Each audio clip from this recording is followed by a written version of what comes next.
on se retrouve chez Vernet Caron, tu es le chef d'atelier de Vernet Caron Collection. Exactement. Donc on va faire avec toi une visite de toute l'usine, de la partie collection évidemment, et puis après on va aller voir aussi la manufacture parce que ça a quand même son intérêt.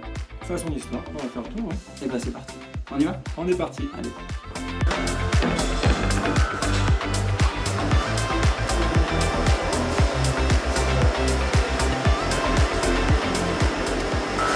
Donc Vernet Caron, fabricant d'armes depuis 1820, principalement en canonnerie. Donc on va démarrer par le secteur que voilà, Vernet Caron maîtrise bien depuis plus de 200 ans d'histoire.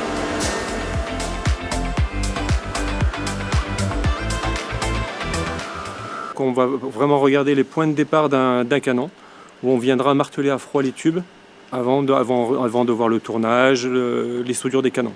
On parle souvent de martelage à froid, ça veut dire quoi? C'est quoi le martelage à froid exactement? Le martelage, donc on a des barreaux. Donc nous avons des barreaux qui arrivent à ce stade, des tubes bruts. On a des tubes bruts qui sont à ce stade. Dans la machine à marteler, on a un mandrin qui est trempé et des marteaux qui viennent taper tout autour du tube brut. On peut se rendre compte déjà avec le deuxième échantillon, rien que le tube martelé, c'est déjà allongé près de 10% de sa longueur. Dans l'idée, voilà, après une fois que le tube a été martelé, il passe à l'état de tournage.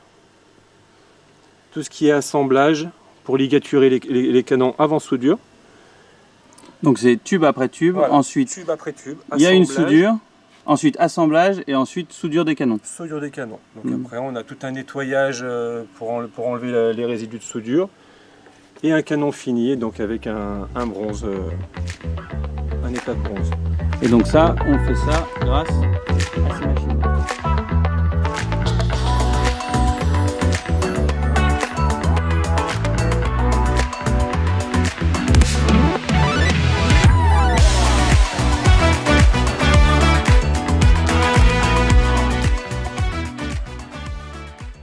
Donc après martelage, l'opération de tournage et rectifiage donc au niveau des canons, donc différentes machines-outils où on va venir tourner le canon, donc l'emmanchement pour la frette, les chocs, tout est tourné sur ces machines-là. Donc là, l'étape du tournage du canon, ça consiste à quoi exactement? On est vraiment sur une mise en forme selon le modèle demandé. Donc on peut avoir aussi bien pour les superposés que pour les carabines. On va adapter donc le profil par rapport au modèle de l'arme. L'étape qui est très très importante, surtout qui passe bien avant donc le tournage, c'est l'étape de dressage des canons. Ouais. Une fois que les tubes ont été martelés, on a des déformations qui se créent. Donc on va les tordre, on va retordre nos barreaux. On va les retordre nos barreaux donc sur des balanciers. Sur des balanciers. Je vais vous montrer.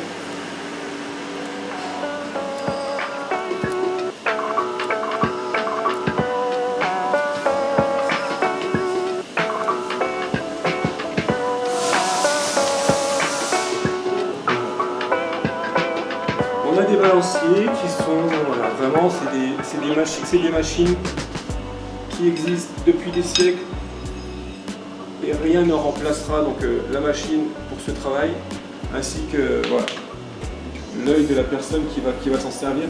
On va jouer avec les ombres qui se situent à l'intérieur du canon. C'est pour ça qu'on a un éclairage très particulier pour vraiment se rendre compte, et ce qu'on appelle dans le jargon du travail, donc c'est de la queue de billard. On va se fier à l'ombre qui est à l'intérieur du canon, en faisant tourner, en créant des contraintes de torsion sur le barreau, pour vraiment redresser tous les défauts qui ont été créés au martelage Et après, disons qu'après on peut partir vraiment sur un tube qui est très droit pour pouvoir le tourner. Donc ça c'est quelque chose qui se fait manuellement par un armurier. Exactement, par des personnes qui sont vraiment spécialisées pour ça parce que c'est des années d'expérience. Ça veut dire que chaque canon est passé là? Chaque tube, chaque barreau, chaque tube qui est martelé, qui est formé, passe par l'opération de dressage. C'est indispensable.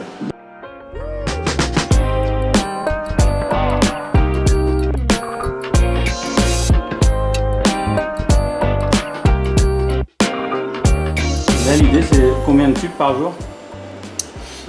Ça dépend de la nature des défauts des tubes, mais environ, si j'y reste 9 heures, je dirais entre 200 et 225. À faire le même geste? À faire la même opération, effectivement.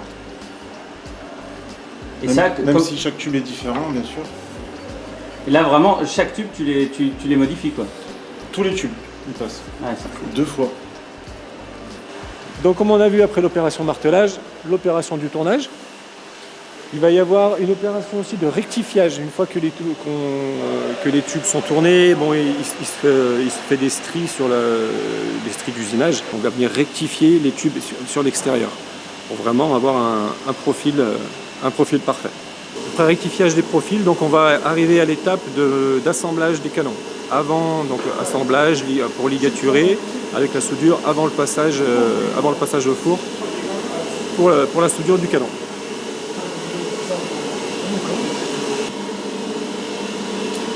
Donc voilà le canon avant de rentrer dans le four, ligaturé, les décapants et soudure prête à assembler chaque élément du canon. Donc là on arrive donc à l'atelier d'usinage où on va vraiment mécaniser tout ce qui est boîtier de carabine, bascule, tout ce qui est aussi les upper-lower pour tout ce qui est secteur défense. Toutes les machines sont là, donc les 5 axes, les centres, les machines laser. Tout est fait sur Spark Machine pour tout ce qui est donc gamme manufacture. Donc aussi bien le Sagittaire que les carabines Speedline, les fusils Veloce. Tout est mécanisé ici.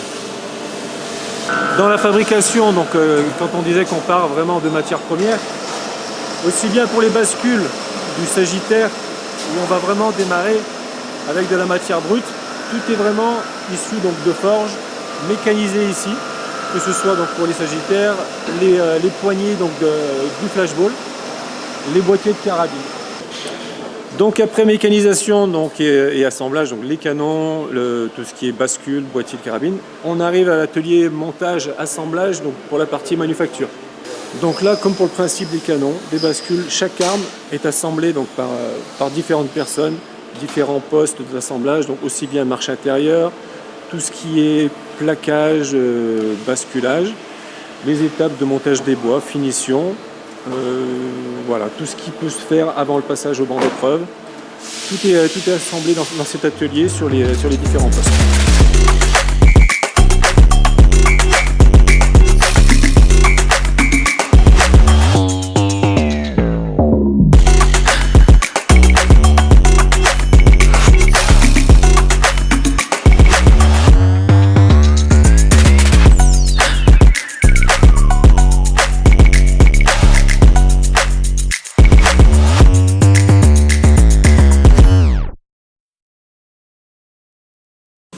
Vous faites quoi?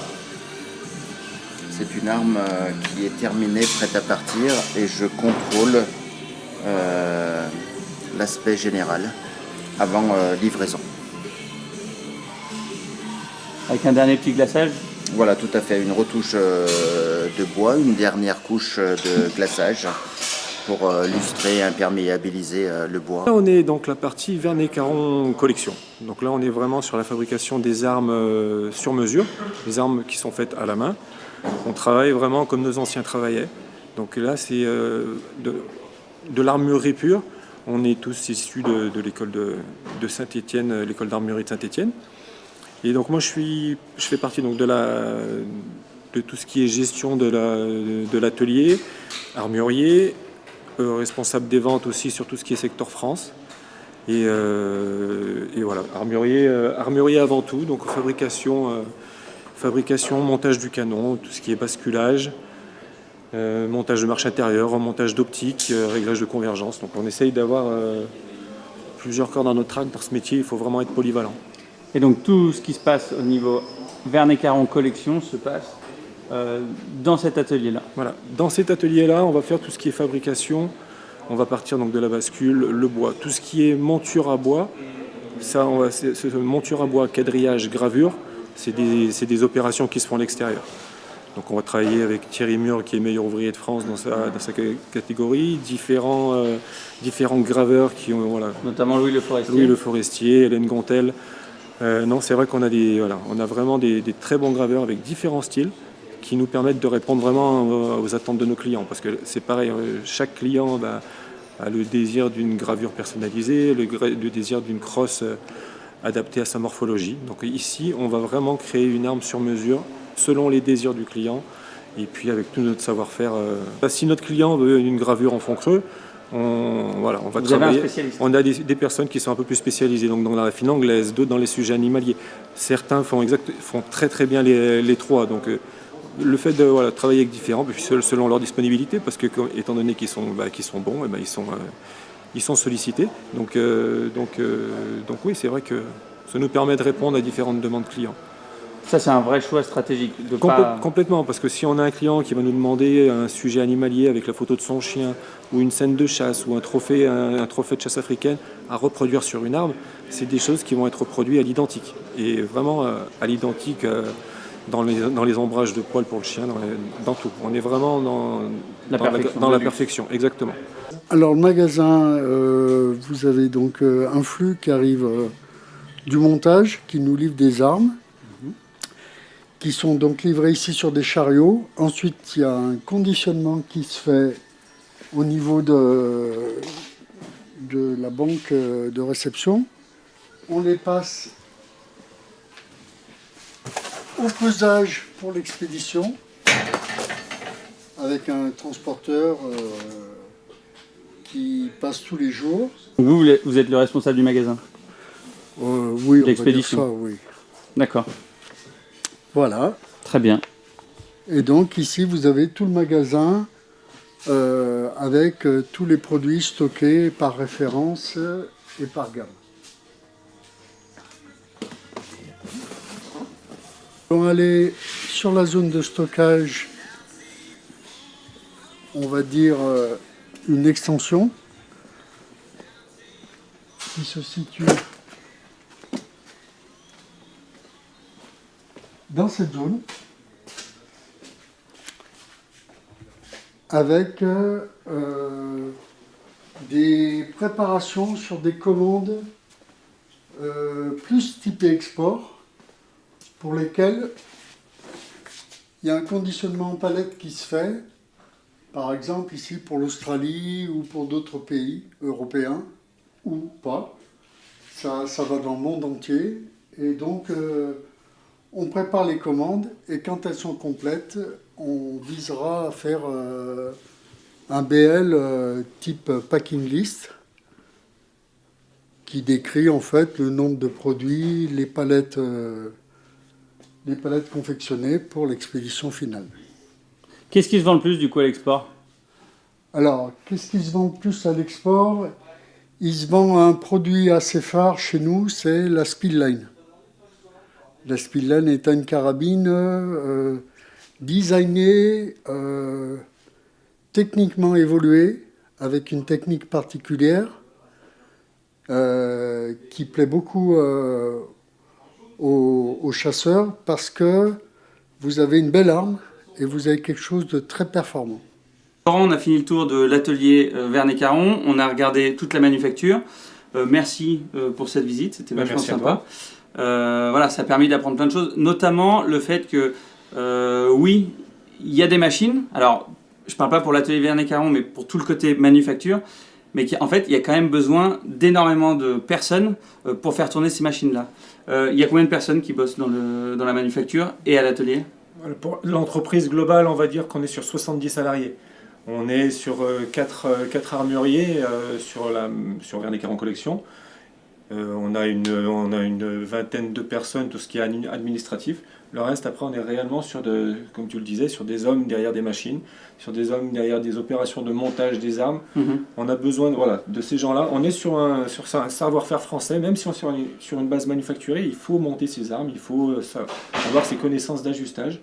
Et réellement, c'est un travail d'homme. Et c'était vraiment très surprenant. Moi, je m'attendais à voir 4 ou 5 opérateurs. J'étais extrêmement surpris de voir le nombre de personnes déjà défiler, parce que en fait, tout est relié, hein, les bureaux, l'atelier, la manufacture, c'est vraiment d'un seul bloc. Donc les gens, il y a des salles de réunion, les gens défilent, voilà, tout le monde passe par l'armurerie, par les machines, et c'est extrêmement vivant. Et pour moi, c'était une grosse surprise. Je ne m'attendais pas du tout à ça, donc voilà, je trouvais ça très intéressant. Ben, ça permet de créer l'unité aussi, parce que bon, oui, il y a une fabrication, oui, il y a des gens qui gèrent tout ce qui est administratif, communication, mais ces gens-là communiquent entre eux. Justement, ils savent de qui fait quoi et voilà. Ouais, et puis, on sait de quoi on parle, quoi. Et puis on sent qu'il y a une bonne ambiance. Enfin, c'est très très agréable. Laurent, merci. Merci Félix. À bientôt. À bientôt.